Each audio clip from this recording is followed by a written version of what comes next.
Jai. Sachi Devi ki Jai. Jai Shri Guru. Reading from Sri Chaitanya Bhagavat by Srila Vrindavan Das Thakur, Adikanda chapter 5, the Brahman feeds Nimai. All glories to the Supreme Personality Sri Vishvambar, Lord Chaitanya. He is the Supreme Lord of all lords, and his feet are decorated by the marks of a flag, lightning, and elephant goat. The Supreme Lord performed various transcendental pastimes while residing in the house of Jagannath Mishra.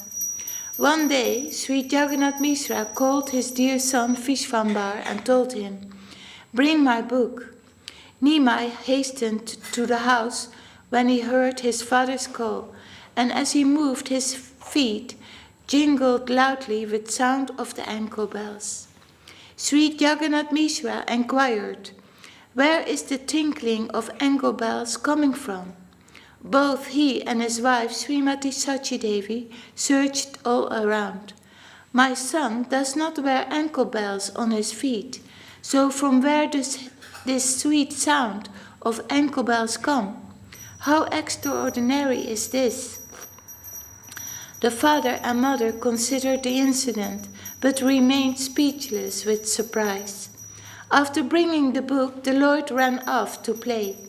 The parents saw another wonder, and when they entered their house, all over the house they saw wonderful footprints with different symbols, such as the flag, lightning, bolt, goat, and festoons. Both were thrilled with great delight, and their eyes brimmed with tears as they examined the footprints. They offered obeisances to the lotus footprints and said, "We shall surely be liberated, no more birth." Sri Jagannath Mishra requested his wife, "Please listen, O mother of Vishvarup. Cook a nice sweet rice preparation with ghee. In the morning I shall bathe our house deity, Sri Damodar, Shalakram Shila, with Pancha Kavya, the 5 substances from the cow, milk, yogurt, ghee, cow urine, and cow dung." I believe that the sound of ankle bells actually came from the feet of our Shalakram Shila deity as he secretly moved around the house. Jagannath Mishra and Sachi Devi felt great happiness as they worshipped the Shalakram Shila, and Lord Chaitanya smiled within. Now please hear another wonderful pastime of Lord Chaitanya, the son of Sri Jagannath Mishra.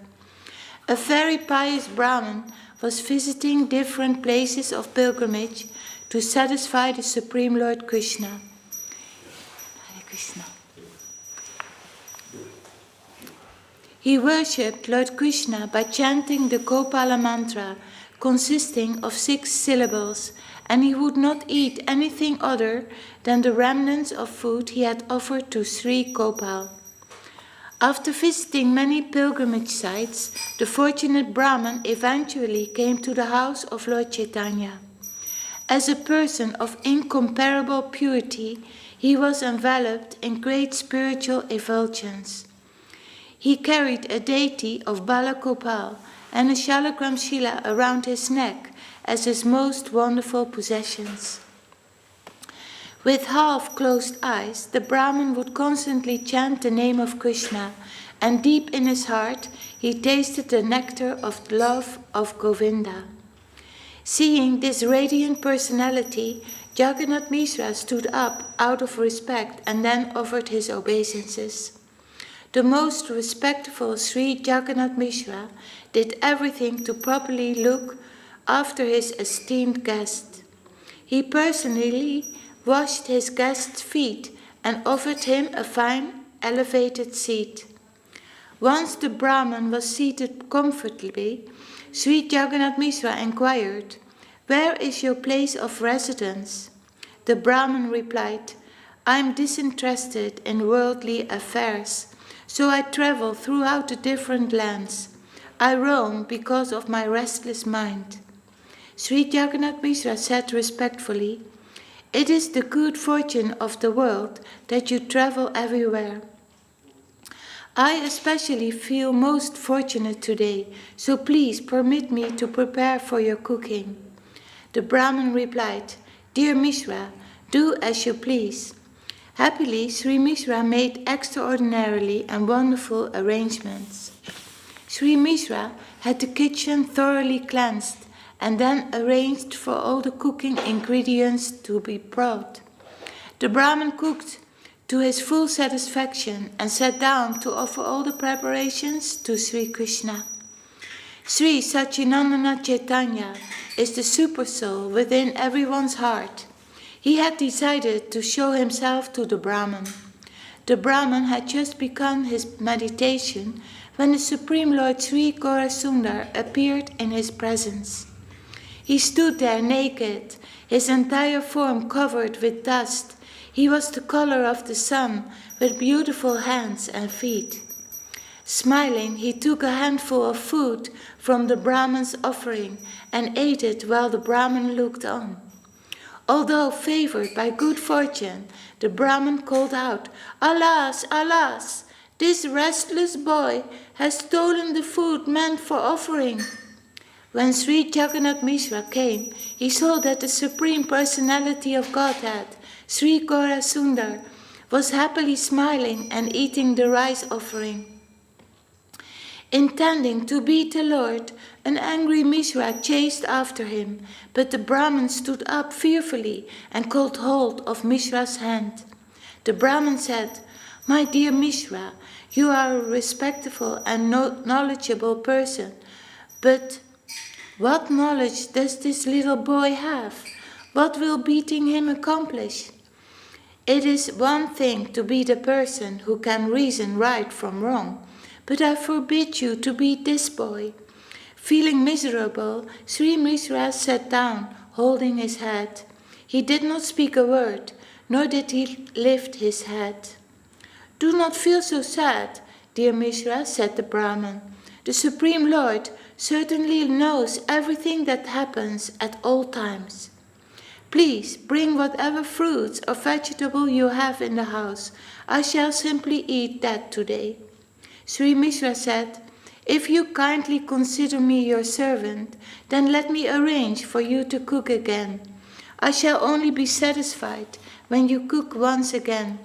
I have all the necessary ingredients for cooking in the house. The other friends and relatives in the house also implored the Brahmin to cook again. Since you all desire it, agreed the Brahmin, I shall cook every preparation again. Everyone was satisfied that he had agreed, and they again cleansed the cooking place for him. They quickly gathered the cooking ingredients, and the Brahmin began to cook. However, some people warned the Brahmin that the restless child might spoil the offering again. Take the child to another house and keep him there until the Brahmin has completed his cooking and eating, they told Sachi Mata. Therefore Sachi Mata carried her child to a neighbor's house. The young ladies all teased, Hey Nimai, is this the way you should act, stealing the Brahman food? With a smile on his exquisite moon-like face, Lord Chaitanya replied, What is my fault? The Brahmin called me. Then they objected, Oh Nimai, will you do more mischief now that you have lost your caste? Who knows this Brahmin? From where does he come? And who are his family? How can you maintain your caste after having eaten food cooked by him? Smiling, Lord Chaitanya replied, I belong to the cow tender's caste. I accept food prepared by Brahmins all the time. How does a cow tender lose his caste? By eating a Brahmin's food. Saying this, the Lord looked at everyone with a smile. The Supreme Lord, Sri Chaitanya, used this trick to explain to them the truth about himself. But his illusory potency is so perfect that no one could understand him. As they carried him about, The various residents of the neighboring houses enjoyed the child's arguments. The Lord went joyfully from arm to arm, and whoever held him floated in an ocean of bliss. In the meantime, the Brahmin cooked once again and sat down to make an offering to Lord Balagopal. While offering, the Brahma thought of Lord Balagopal, but Lord Gaurachandra, the Super Soul, knew everything. Lord Chaitanya charmed everyone and then left their presence completely unnoticed.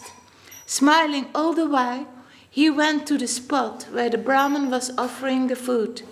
Stealthily, Lord Chaitanya put a handful of rice into his mouth and left. The Brahmin, caught by surprise, looked on in disbelief. The Brahmin raised a loud alarm. Alas, alas, the child ate his rice and sprinted off. Sri Mishra angrily grabbed a stick and chased after young Nimai. Lord Nimai fled in dread and hid himself in a room, but Sri Mishra came after him, roaring in fury. Sri Mishra said, "You shall see today. Act in this mischievous manner, will you? Although I'm cultured and knowledgeable, you think I'm a great fool?" Sri Mishra continued, "In whose house can you find as big a thief as this?" With rising indignation, he chased after Nimai.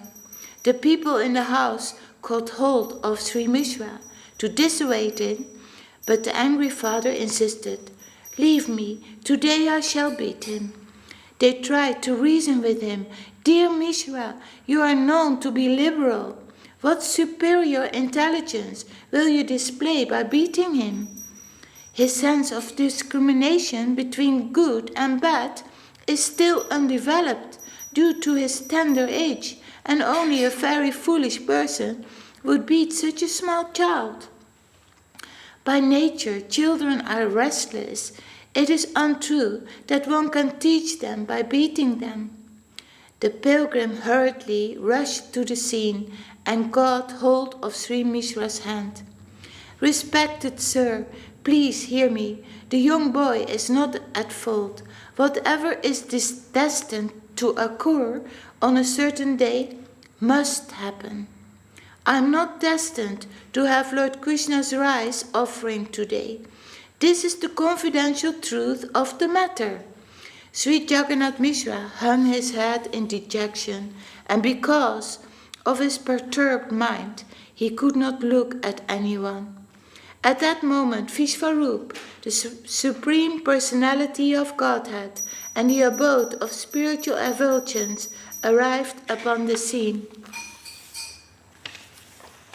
His entire form was so charming that no beauty in all the 14 worlds could match it. He stood there, an embodiment of all spiritual potencies, a Brahman thread across his shoulders.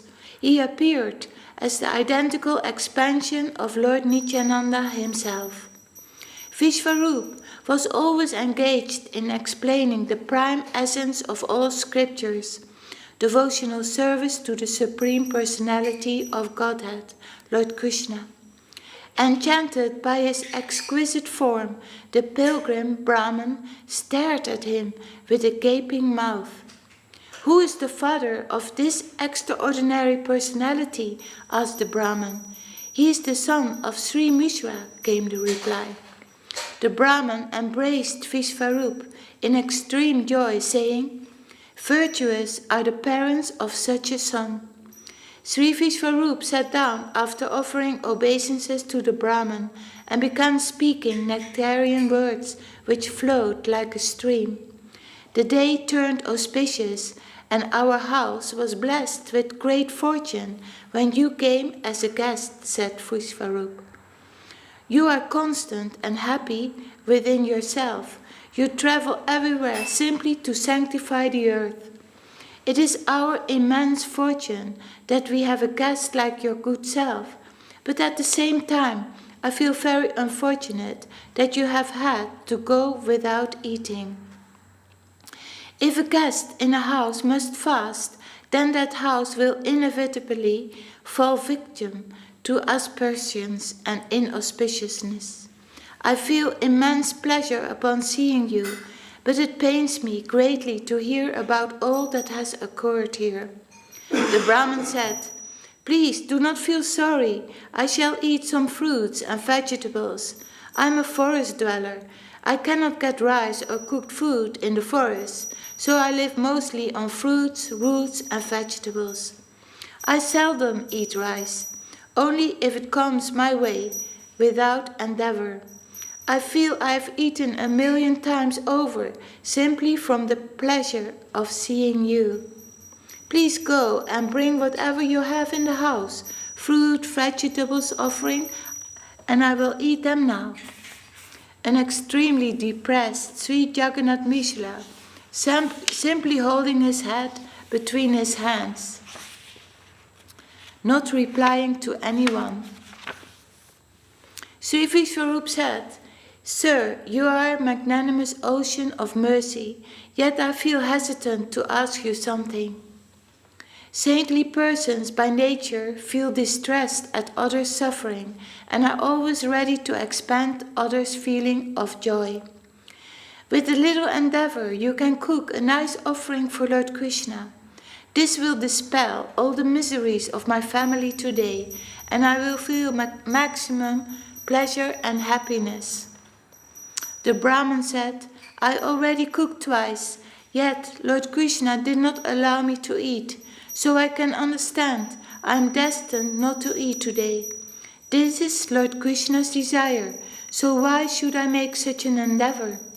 One may have unlimited foodstuff in the house, but one may eat only if Lord Krishna allows. One may endlessly try for something, but if Lord Krishna does not desire it, one will be unsuccessful. It is now past 1:30 in the night, going on 2 o'clock. It is appropriate to start cooking this late? Therefore, please, do not make any further arrangement for cooking. I will simply eat some fruits and vegetables." Sri Vishwarup replied, "There is nothing wrong with the time. Everyone will be pleased if you cook." Sri Vishwarup then caught hold of the Brahmin's feet, and everyone in the house entreated him to cook again. The Brahmin was charmed by Sri Vishwarup, and he agreed to cook. Everyone uttered Sri Hari's name in joy, and yet again cleansed the place for cooking. They cleansed quickly, and meanwhile the necessary ingredients for cooking were brought. The respected Brahmin then proceeded to cook, and everyone kept the child at a secure distance. Sri Mishra posted himself at the doorway of Nimai's room. "Tie the doors to the room from the outside, so that he cannot escape," suggested someone. "Good, good," agreed Sri Mishra. "That is a good plan. Tie the doors from the outside, and we will remain out here." The ladies inside Nimai's room said, "Don't worry, Nimai is fast asleep. There is nothing more he can do." The child was kept away in this manner, and in a short while the Brahmin finished cooking. That pious Brahmin then prepared an offering plate filled with the things he had cooked, and he sat down to offer everything to Lord Krishna through his meditation.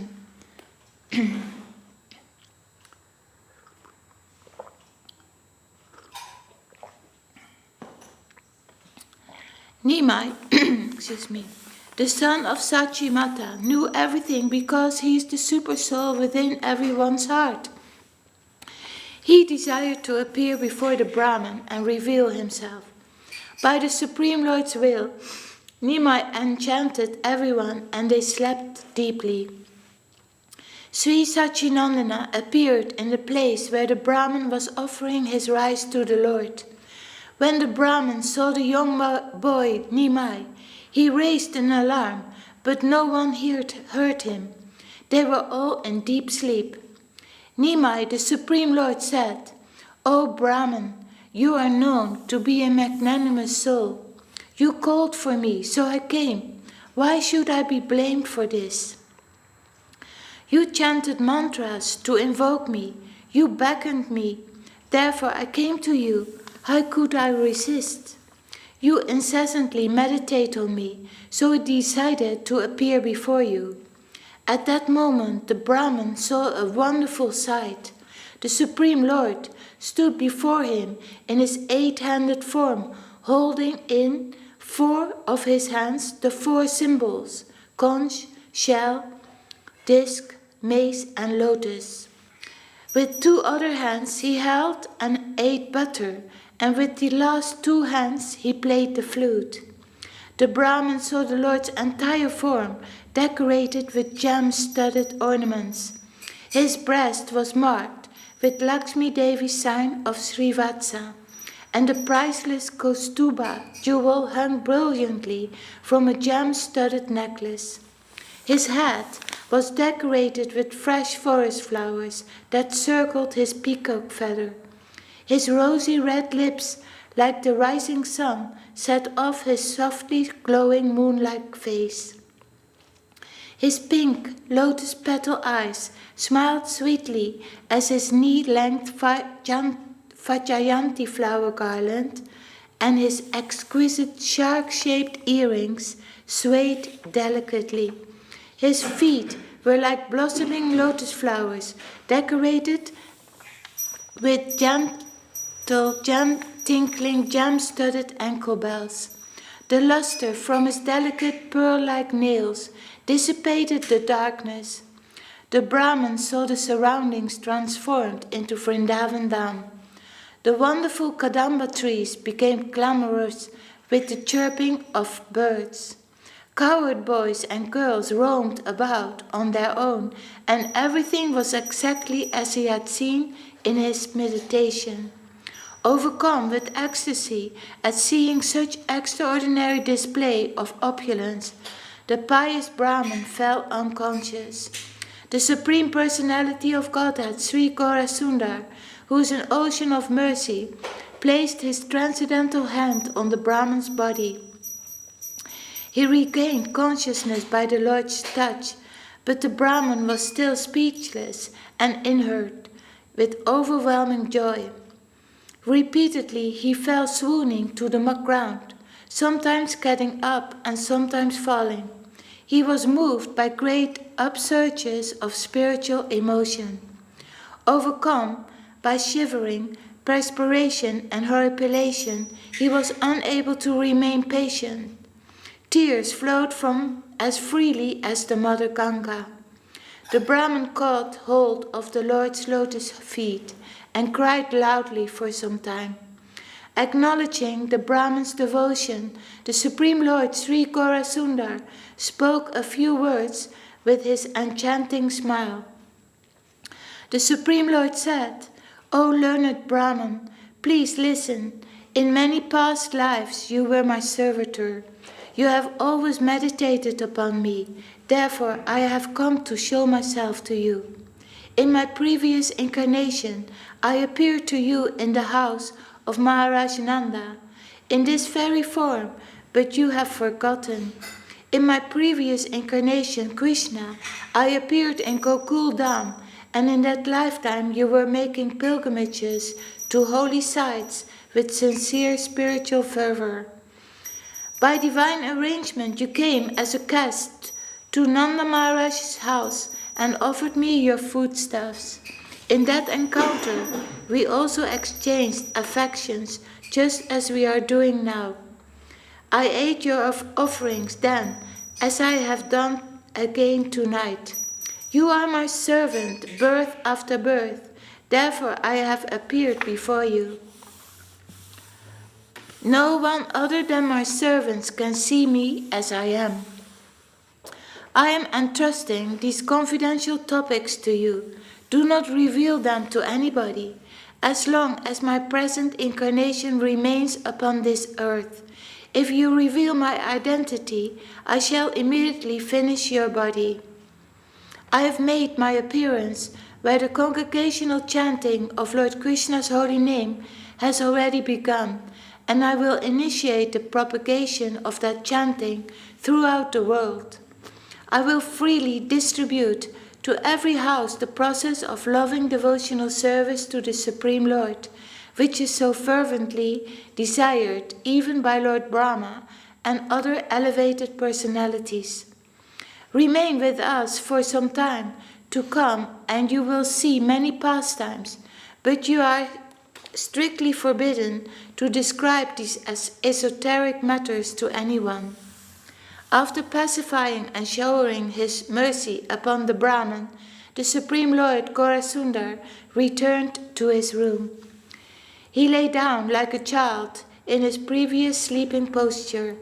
No one had been aware of anything because of the deep slumber caused by the Lord mystic potency. The pious Brahman was filled with great exhilaration after seeing the extraordinary manifestation of the Lord. He smeared the transcendental rice over his entire body and then ate it while crying incessantly in ecstasy. He danced, sang, laughed, and made loud roaring sounds while continuously shouting, "All glories to Lord Balagopal!"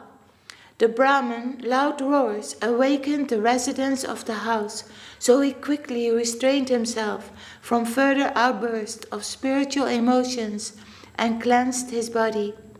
The Brahman ate without worry, and this immensely pleased everyone. The Brahman considered telling everyone what he knew. Let them know that the Supreme Lord is amongst them. That way they can all be liberated, he thought. The Supreme Personality of Godhead, who is desired by and offered prayers by Lord Shiva and Lord Brahma, has now appeared in the family of a Brahman. However, the Brahman remembered the Lord's instruction not to reveal anything to anybody. Afraid to disobey the Lord, he did not speak to anyone. The Brahman now knew the Lord's real identity, but the household residents were unaware that the Brahman had this extraordinary knowledge. Happily, the Brahman took up residence near the Lord. He begged alms from many different places, but each day he returned to see the Supreme Lord. Such wonderful pastimes of the Lord are revealed in the Vedic literatures. If one hears these topics, one receives the complete shelter of Lord Sri Krishna. The Adikanda is full of nectarian topics. It describes how the Supreme Personality of Godhead Narayan performed playful pastimes, acting as though he were a mere child. The Supreme Lord Sri Gorasundar is the crest jewel of the 14 worlds and the Supreme Lord of the Vaikuntha planets that lie beyond this material world. He is Lord Narayan, the husband of Lakshmi Devi. He is Lord Ramachandra, the husband of Sita Devi. In Treta Yuga, Gorasundar appeared as Lord Rama with his younger brother Sri Lakshman, Lord Nityananda. He performed various extraordinary pastimes and killed the great demon king Ravana. In Dwapara Yuga, he appeared as Lord Krishna with Sankarshan Balaram. Performing many wonderful pastimes, the two lords alleviated the weight of sin in the world. Throughout the Vedas, the two supreme personalities, Lord Mukunda Krishna and Lord Ananta Sesh Balaram, are glorified. Be without doubt that these two supreme personalities have now appeared as Lord Chaitanya and Lord Nityananda. I, Vrindavan Das, offer this humble song at the lotus feet of Sri Krishna Chaitanya and Sri Nityananda Chandra Prabhu, who are my very life and soul. Jai Sri Chaitanya Bhagavat Adikanda chapter 5. The Brahman feeds Nimai ki Jai. Jai Srila Vrindavan Das Thakur ki Jai. Jai Sarvabhavana Das ki Jai. Jai Srila Gurudev.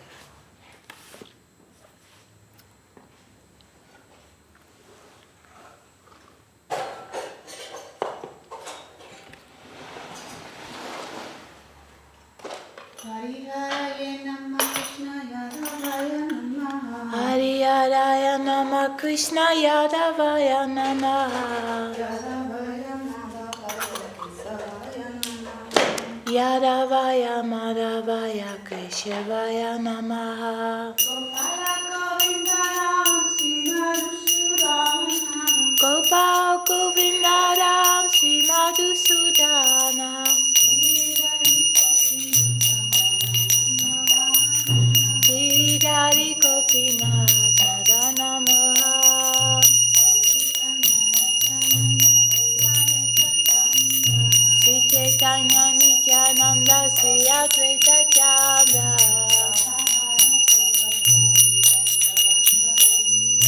Gadadara Sivasari Gaura Bhakta Vrinda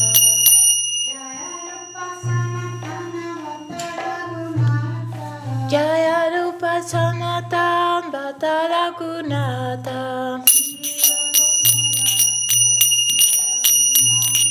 Sri Jiva Gopala Bhatta Dasa Raghunatha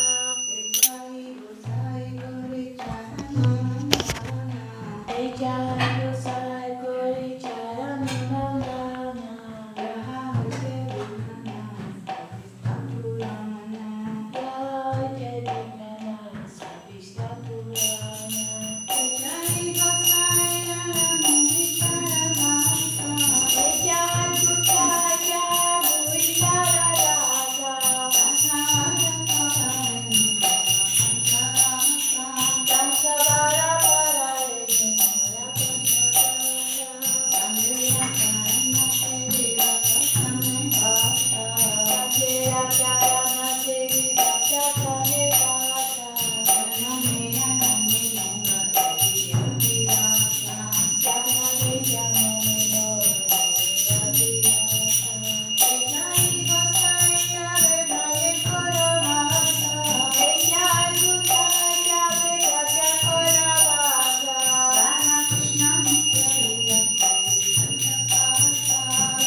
Om Vishnu Patsila Bhakti Sundar Govinda Dev Goswami Maharaj ki.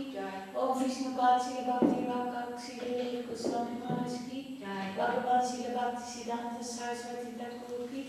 Sri Rupananga Guru Bhaga ki. Namacharya Sila Haridas Thakur ki. Sakshat Sri Nityananda Prabhu ki. Sakshat Sri Mahaprabhu ki. Sri Sri Radha Krishna Gopinath Shyam Kunda Radha Kunda Giri Govardhan ki.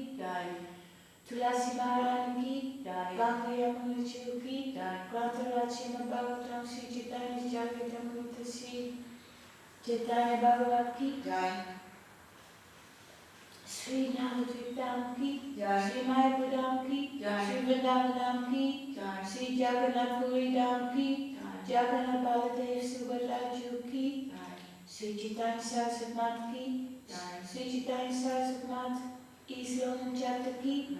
Sri Chaitanya Saraswat Mat West London Chapter ki. Samita Gora Bhakta Vrinda ki.